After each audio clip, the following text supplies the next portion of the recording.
In the heart of a bustling African town, nestled between vibrant markets and ancient baobab trees, lived Nia. She was a woman of simple means, renowned within her community for her skill in weaving beautiful patterns into cloth, a craft passed down through generations of women in her family. Her days were a rhythmic blend of chores and tender moments with her children, whose laughter filled her modest home with joy. However, despite the simplicity of her life, Nia often found herself staring at the starlit sky, wondering if the whispers of change carried by the wind were meant for her ears. One sweltering afternoon, as the sun cast golden hues over the clay rooftops, a rusty old car rolled into Nia's village. Out stepped a man dressed in a suit that seemed too heavy for the African heat, clutching a briefcase. He asked for Nia by name, his voice carrying a seriousness that quieted the usual hum of the village. "I am looking for Nia Mensah," he announced, standing in the center of the village square. That was Nia's cue. Pushing through the small crowd that had gathered, she approached the stranger with a cautious curiosity. "I am Nia Mensah. How may I help you?" Her voice was steady, though her heart raced with a mix of anticipation and fear. The man cleared his throat, his eyes scanning the faces around them before returning to Nia. "My name is Joseph Kweku, and I am an attorney. I have come with news regarding your late uncle, Kwame Nkrumah Mensah, whom I believe was a relative of yours." Nia nodded slowly, a sense of unease growing within her. She remembered her uncle, a distant figure who left for the city years ago and seldom returned, his life a mystery to those he left behind. "Your uncle was a successful businessman in the city," Joseph continued, his voice low. "Upon his passing, he left behind no heirs but a substantial estate. After thorough searches and legal considerations, you, Nia Mensah, have been identified as his sole remaining relative." The crowd murmured in astonishment, and Nia felt the weight of every gaze upon her. The idea of inheriting anything, let alone from an uncle she barely knew, was as foreign as the lands beyond the seas. "What exactly did my uncle leave for me?" Nia asked, her voice barely above a whisper. Joseph opened his briefcase, pulling out several documents. "Your uncle left his entire estate to you, including his home in the city, his business interests, and a considerable sum of money. In total, your inheritance is valued at several million cedis." A gasp escaped Nia's lips, and the crowd erupted in an array of reactions, some clapping, some whispering, some staring in disbelief. Nia felt as though the earth beneath her feet might give way at any moment. "This inheritance comes with certain responsibilities," Joseph added, handing her the documents. "You will need to come to the city to claim your inheritance and manage the affairs left behind." As the reality of her new fortune began to sink in, Nia realized that her life was about to change drastically, not just for her, but for her children, and perhaps even for her village. She looked around at the familiar faces, the children she had watched grow, and the paths she had walked her entire life. How could she leave all this behind? Yet how could she not explore this new path that had unfolded before her? In the soft glow of morning, Nia walked the familiar paths of her village one last time. Each step was filled with the mingled scents of earth and firewood, reminders of a life woven deeply with tradition and community. She paused at the edge of the village, her gaze lingering on the dusty road that led beyond her world. With her belongings bundled in colorful cloths, Nia stepped into the car that would take her to the city. Her children, Amma and Kofi, clung to her sides, their eyes wide with a mix of excitement and uncertainty. As the village faded into the distance, Nia held her children closer, a silent promise to keep them grounded no matter where this new path took them. The city greeted them with its cacophony of sounds and dizzying pace. Buildings stretched towards the sky, streets buzzed with endless activity, and everywhere, life moved with a relentless urgency. Nia felt her pulse quicken, her senses overwhelmed by the stark contrast to her quiet village. Upon their arrival at the estate, they were met by Aisha, the housekeeper who had served Nia's uncle for years. Her warm smile and gentle demeanor eased some of Nia's apprehensions. Aisha led them through the sprawling mansion, its walls lined with portraits of strangers and shelves filled with books from distant lands. As Nia explored her new home, she discovered a small, secluded garden at the back of the house. Enclosed by tall walls, it was a sanctuary amidst the chaos of the city. Lemon trees and wildflowers filled the space with color and life, reminding her of the natural beauty of her village. Over the following days, Nia met with lawyers and business advisors, her head swirling with terms and decisions she had never had to consider before. Each meeting left her more drained, the weight of her responsibilities pressing down on her. Yet in the quiet moments of the evening, in the garden under the city stars, Nia found solace. Here she taught Amma and Kofi to plant seeds, both literal and metaphorical. One evening, as the sun dipped below the horizon, painting the sky with strokes of orange and purple, Aisha joined Nia in the garden. They spoke at length about the man Nia's uncle had been, a visionary, yet a lonely soul, whose success had never filled the void of his estranged family ties. He believed in the power of change, Aisha said, handing Nia a stack of old letters and photographs she had found tucked away in a desk drawer. Maybe in his own way, he wanted to mend the branches of his scattered family tree. Nia sifted through the letters that night, each word shedding light on the life of the man who had changed her destiny. She felt a connection to her uncle for the first time, understanding the solitude that had accompanied his wealth. As days turned into weeks, Nia's initial overwhelm gave way to a determined resolve. She began to see how her inheritance could serve as a tool not just for personal gain, but for the betterment of her family and community. Her mind raced with ideas: to start a scholarship for village children, to invest in sustainable practices that could benefit her homeland, and to bring a piece of her heart into the bustling city. In the quiet garden, Nia, Amma, and Kofi planted new seeds, each one symbolizing a hope, a dream, a future. As they nurtured the garden, so too did they nurture their new life, each day a step towards something greater, something meaningful. With each passing day, Nia's confidence in navigating her new responsibilities grew, yet the complexities of her role never waned. The city's relentless pace was a stark contrast to the rhythmic, slow dance of village life she had known. Her heart longed for the familiarity of home, yet she was anchored by a sense of duty to honor her uncle's legacy and to create opportunities for her children that she had never had. One crisp morning, while the city still slumbered, a lawyer named Mr. Ibo visited the estate. He brought with him a portfolio of her uncle's business ventures spanning various sectors: real estate, agriculture, and import-export. "Your uncle was a visionary," Mr. Ibo remarked as he spread out documents on the mahogany table. "He saw potential where others saw despair." Nia listened intently, her mind racing to grasp the vast scope of her inheritance. "How can I use these resources to benefit not just my family, but also my community back in the village?" she asked, her voice steady with resolve. Mr. Ibo smiled, his eyes reflecting a mix of admiration and surprise. "That's a noble aspiration," he replied. "Perhaps you could start by investing in local enterprises that support sustainable development. There's also potential for creating educational programs that can bridge the gap between the city's opportunities and the village's needs." Encouraged by Mr. Ibo's suggestions, Nia began to envision a series of initiatives. She imagined transforming part of her uncle's farmland into a training center for sustainable agriculture, providing scholarships for village children, and even starting a small factory to process local crops, creating jobs and boosting the local economy. As she shared these ideas with Aisha, the housekeeper nodded in approval. "You are weaving a new tapestry from the threads left behind," Aisha commented one evening as they walked through the garden, observing the sprouting seeds they had planted weeks before. In the heart of the city, Nia established a small office where she met with potential partners and stakeholders. Her presence was a refreshing change in the male-dominated world of business, and she quickly earned respect for her insightful questions and her genuine desire to foster change. However, challenges were inevitable. Some of her uncle's business associates were skeptical of her initiatives, viewing them as risky or naive. Nia faced these challenges head-on, her resolve fortified by her commitment to her family's future and the well-being of her community.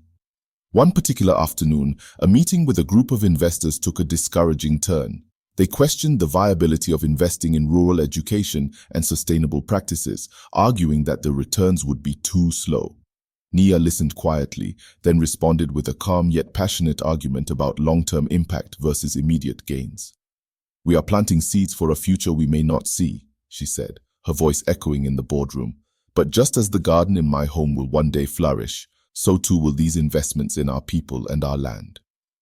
The investors left with much to ponder, and Nia felt a quiet triumph in having held her ground. She knew not every battle would be won, but she remained committed to her path. In the ensuing weeks, Nia worked tirelessly, her days a blend of meetings, site visits, and late-night planning sessions. She frequently called the village, her voice a comforting presence in the lives of those she had left behind. Each call reinforced her purpose. Each decision was a stitch in the fabric of her new role. As the city's life swirled around her, Naya found herself yearning for the wisdom of the past. One evening, she sat with Aisha, seeking guidance on how to honor her heritage while embracing the responsibilities thrust upon her. Aisha, with eyes that had seen many seasons, suggested a visit to the elder council in the village, a group that had long been the custodians of their traditions. The following day, Nia returned to her village. The familiar sights and sounds embraced her, bringing a sense of calm she hadn't realized she needed. The elders, gathered under the great baobab tree, welcomed her with knowing smiles. They listened as she spoke of her new life, the burdens of wealth, and her desire to uplift her community. One elder, her voice steady with age and experience, spoke of the importance of balance. Wealth can be like water, Nia. It can nurture or it can flood. Use it wisely, let it flow to where it is most needed, and ensure it does not wash away the roots of who you are. The words resonated deeply within her. As she sat with the elders, they shared stories of her ancestors, of their resilience, their connection to the land, and their unwavering commitment to their people. Naya realized that her strength lay not just in the riches she had inherited, but in the traditions that had been passed down to her. Returning to the city, Naya felt a renewed sense of purpose. She began to incorporate the wisdom of the elders into her plans. The agricultural training center she envisioned would not only teach modern techniques, but also preserve traditional farming methods. The scholarships would include cultural education, ensuring that the younger generation remained connected to their roots, even as they explored new horizons. Amma and Kofi too became involved in this blend of old and new. Nia taught them the stories she had learned from the elders, weaving these lessons into their daily lives. The garden at the estate flourished under their care, a living testament to the fusion of tradition and progress. As Nia continued to build her new life, she often returned to the village, each visit a reminder of the balance she sought to maintain. The elders' words stayed with her, guiding her decisions as she navigated the complexities of her inherited responsibilities. In the midst of her expanding endeavors, Nia received a letter that carried the weight of old ties. It was from her cousin, Adisa, a woman she had not seen in many years. Adisa had also left the village, but unlike Nia's uncle, she had stayed connected with the family, albeit from a distance. The letter spoke of hardships and the desire to reconnect, but it also hinted at an unspoken tension, a lingering resentment perhaps, from the days when they were children. Nia decided to invite Adisa to the city, hoping to mend any rifts that time and distance had created. When Adisa arrived, her presence was like a shadow of the past, stirring memories of simpler days. Yet there was a hardness in her eyes, a sharpness in her words that Nia could not ignore. Over tea, they spoke of their lives. Adisa recounted her struggles, the challenges she faced as she tried to forge her path. Nia listened, recognizing the bitterness in her cousin's voice, understanding that it stemmed from years of hardship and perhaps the belief that life had dealt her an unfair hand. "You've done well, Nia," Adisa finally said, her tone laced with something between admiration and envy. "But not everyone is as fortunate. Some of us had to fight for every small victory." Nia nodded, her heart heavy with the realization that her newfound wealth had widened a gap between them. She spoke carefully, choosing words that might bridge that gap rather than widen it. "We all have different paths, Adisa, but that doesn't mean we can't help each other along the way." Over the following days, Nia showed Adisa the projects she had been working on, the training center, the scholarship program, and the factory that was beginning to take shape. She explained her vision, her hopes for their village, and how she wanted to use her uncle's legacy for something greater than herself. Adisa watched, her expression softening as she saw the sincerity in Nia's actions. She began to share her own ideas, ways to improve the scholarship program, suggestions for the factory that would make it more inclusive. The sharpness in her tone began to fade, replaced by a collaborative spirit that Nia welcomed. The two women spent their days brainstorming, merging their strengths. Adisa's practical experience complemented Nia's vision, and together they began to shape something that neither could have achieved alone. Their bond, once strained, started to heal as they found common ground in their shared heritage and their desire to uplift those they loved. In quiet moments, as they sat in the garden or walked through the bustling streets of the city, Nia and Adisa spoke of the future. They made plans not just for the projects they had started, but for how they could work together to bring lasting change to their village. The distance that had once separated them began to feel less like a chasm and more like a path that had simply taken them in different directions, now converging once more. The collaboration between Nia and Adisa brought new energy to their shared endeavors. Together, they tackled challenges with a blend of innovation and resilience, each contributing their unique strengths. The training center began to take shape, its walls rising steadily under the watchful eyes of the workers.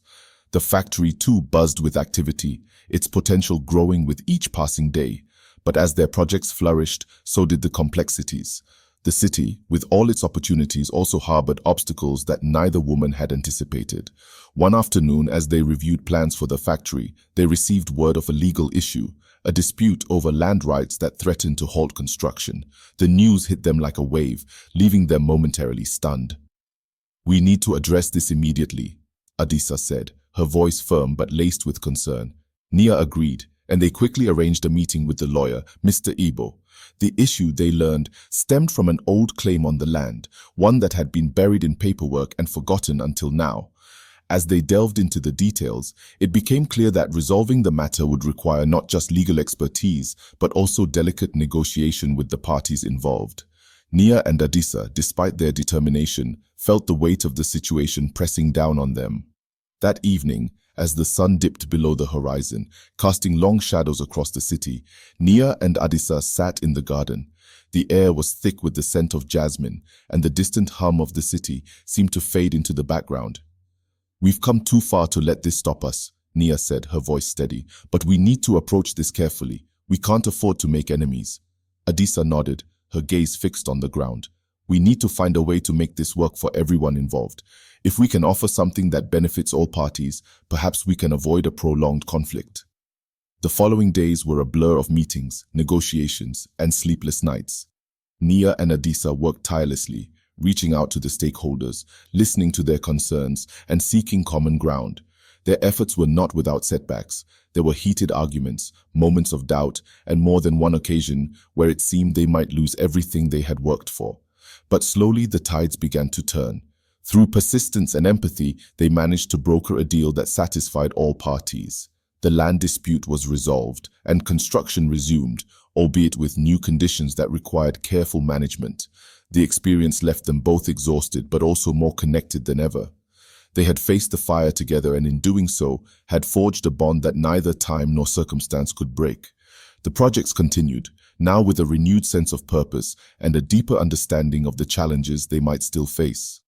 Nia and Adisa emerged from this trial with a quiet strength, knowing that the road ahead would not be easy, but confident that they had the resolve to see it through. As the work on their shared projects advanced, Nia and Adisa found themselves drawn deeper into the intricate web of city life. Their days were consumed by meetings with stakeholders, site visits, and managing the growing demands of their enterprises. Despite the progress, a new challenge emerged, one that neither woman had anticipated. Rumors began to swirl about the origins of their wealth and the legitimacy of their endeavors. Whispers spread through the city, questioning whether two women from a modest village could truly have the capabilities and knowledge to manage such ambitious ventures. Some hinted at corruption, others at manipulation, and still others at ancient curses that might befall those who reached too high. The rumors, though baseless, began to cast a shadow over their achievements. Nia and Adisa convened with their most trusted advisors to address the situation. Mr. Abel, ever pragmatic, suggested a public relations campaign to counter the negative press. Aisha, wise in her years, recommended that they return to their roots and let their actions speak louder than any words. Nia, reflecting on the advice, decided to revisit the village, hoping to find clarity in the wisdom of the elders once more. Adisa, though initially reluctant, agreed to accompany her. The two women made the journey back to the place where their paths had first diverged and later converged. Upon their arrival, the elders welcomed them with open arms. The village, unchanged in its rhythm, offered a stark contrast to the turmoil of the city. The elders listened patiently as Nia and Adisa shared their concerns, the rumors that threatened to undermine their work, and the growing tension in the city. One elder, a man with deep lines etched into his face from years of life under the African sun, spoke after a long silence. In our village, the truth is like the sun. It may be hidden by clouds, but it cannot be extinguished. You must be the sun, shining with the warmth of your intentions and the light of your actions. The rumors are but passing clouds. His words resonated deeply with Nia and Adisa. They realized that their success was not just in what they built, but in how they carried themselves, how they honored their roots, and how they treated those around them. With renewed determination, they returned to the city, not with a defensive strategy, but with a commitment to transparency and authenticity. They began to engage more openly with the communities their projects touched, sharing their stories, their challenges, and their hopes. They invited journalists to see their work firsthand, to meet the people benefiting from the training centers, the factory, and the scholarship programs. Slowly, the rumors began to dissipate, replaced by stories of the positive impact Nia and Adisa were making. Their authenticity shone through, and the city began to see them not as outliers, but as leaders who were reshaping the narrative of what was possible for women, for those from humble beginnings, and for the community at large. The echoes of the past, the whispers that once threatened to unravel their work, were silenced by the undeniable reality of their accomplishments. The city, once skeptical, began to embrace them, and their projects flourished with newfound support and understanding. Nia and Adisa, though weary from the ordeal, emerged stronger, more unified, and more determined than ever to honor their roots while carving out their place in the future. The city, once skeptical of Nia and Adisa's efforts, now watched with growing interest. The projects that had been mired in doubt began to flourish, attracting attention not just locally but from neighboring regions as well. The training center, now fully operational, became a beacon of opportunity, drawing young people eager to learn and apply new skills. The factory too expanded, providing steady employment to many who had once struggled to make ends meet. As their ventures grew, so did the challenges. Managing the rapid expansion required not only more resources, but also more hands. Nia and Adisa found themselves at a crossroads, realizing they could no longer do everything on their own. It was time to build a team, to bring in others who shared their vision and could help carry the weight of their responsibilities. Adisa took the lead in identifying potential partners, individuals with expertise in areas where they needed support. Some were seasoned professionals from the city, while others were bright young minds from the village who had shown promise. Together, they formed a diverse group, united by a shared commitment to the projects. As the team settled into their roles, the atmosphere at the estate transformed. It became a hub of activity, with meetings in every corner, plans being drawn up, and ideas being exchanged. Nia and Adisa found themselves in the role of mentors, guiding their team with the lessons they had learned through trial and error. One evening, as they reviewed the latest reports on the factory's output, Nia noticed something that made her pause. The demand for their products had begun to outstrip their capacity, a sign of success but also a warning. If they didn't find a way to scale their operations, they risked disappointing their customers and losing the momentum they had worked so hard to build. Adisa, ever pragmatic, suggested expanding their facilities or even opening a second factory in another location. But Nia, with her mind on the advice of the elders and the lessons of the past, proposed a different approach. Instead of simply increasing production, why not focus on improving the quality and sustainability of what they already made? Why not innovate? The idea was met with enthusiasm. The team quickly set to work on developing new processes, using traditional methods that had been passed down for generations, combined with modern technology. The result was a line of products that were not only in higher demand, but also respected the land and the people who worked it.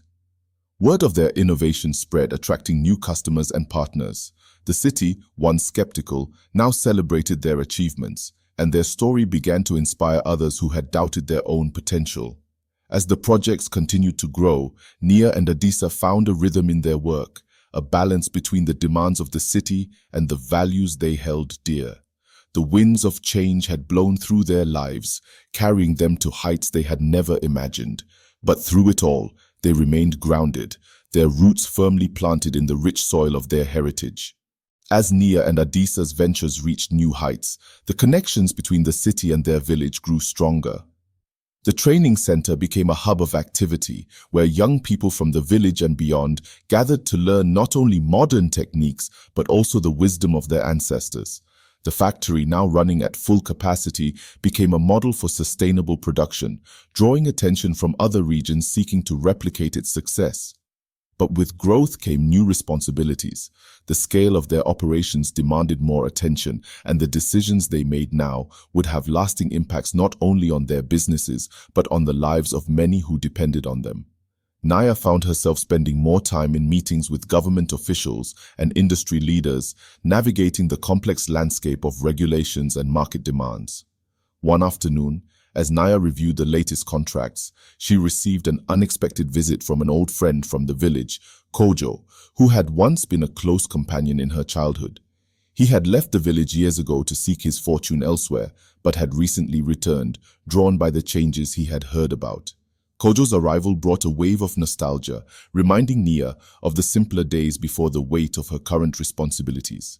They sat together in the garden, sharing stories of the past and catching up on the events that had shaped their lives. Kojo, impressed by what Nia and Adisa had accomplished, expressed his desire to contribute to their efforts.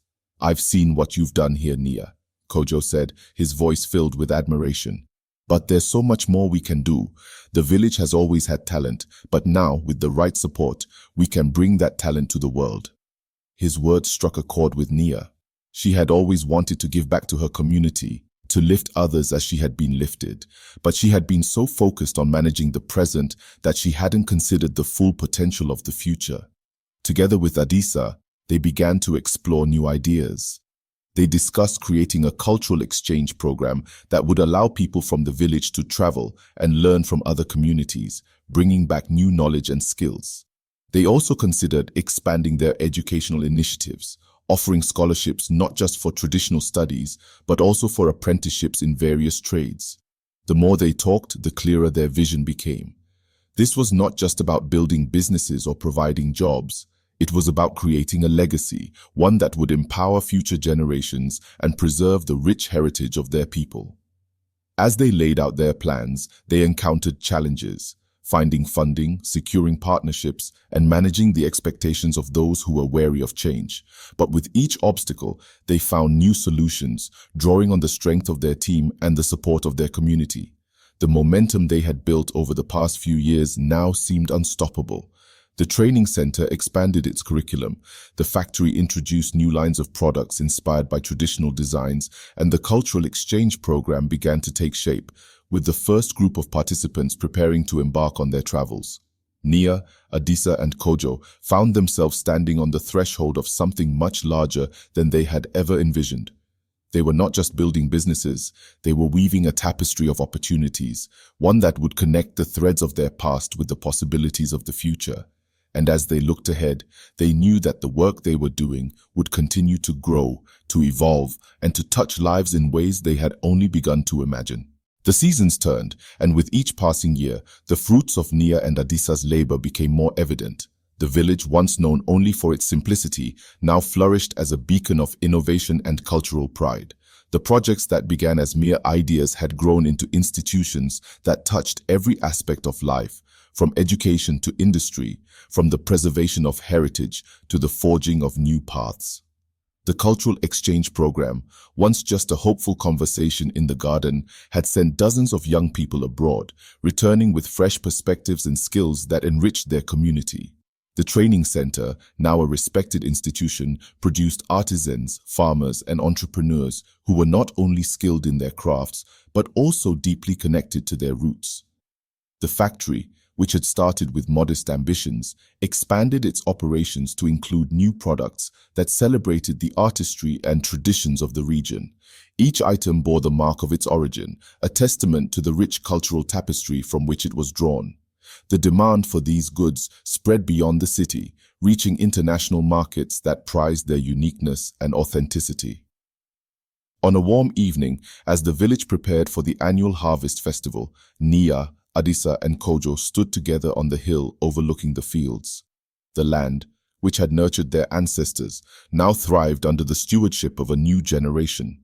the sun dipped low, casting a golden light over the crops, the factory, and the village that had grown so much in recent years. The festival was a celebration of all they had achieved, but it was also a time to reflect on the long journey that had brought them here. The villagers gathered in the square, where music filled the air, and the smell of roasting maize and fresh bread wafted through the crowd. Dancers, dressed in vibrant traditional attire, moved with the rhythm of drums, their steps a living link to the past. As the evening wore on, Nia was invited to speak. She stood before her people, her heart full of gratitude and pride. She spoke not of her own accomplishments, but of the collective effort that had brought them to this moment. She thanked the elders for their wisdom, the workers for their dedication, and the young people for their courage to dream beyond the boundaries of the known world. Adisa too addressed the crowd, her voice strong and clear. She reminded them that their work was far from finished, that the future held even greater challenges and opportunities, but she also assured them that as long as they remained united, grounded in their values, there was nothing they could not achieve. Kojo, ever the visionary, spoke last. He painted a picture of a future where the village and the city, the old and the new, would continue to grow together, each enriching the other. He spoke of the importance of continuing to learn, to adapt, and to pass on the lessons of the past to those who would come after them. As the night deepened, the festival reached its peak with a grand procession through the village, lanterns lighting the way as the community walked together, a symbol of their shared journey. Nia walked beside Adisa and Kojo, her children at her side, the next generation ready to take up the mantle. When the procession ended, Nia found herself standing alone for a moment, looking out over the village. The sound of laughter, the glow of the lanterns, and the feeling of the earth beneath her feet all filled her with a deep sense of fulfillment. She had not just inherited wealth, she had nurtured it, shared it, and used it to create something lasting, something that would endure long after she was gone. As the final embers of the festival fires faded into the night, Nia knew that this was not just an ending, but a beginning. The seeds they had planted, the dreams they had dared to dream, had taken root and would continue to grow, nurtured by the hands and hearts of those who would follow. And with that, Nia, Adisa, and Kojo walked back to the village, their steps in sync with the rhythm of the land, their spirits entwined with the legacy they had built together.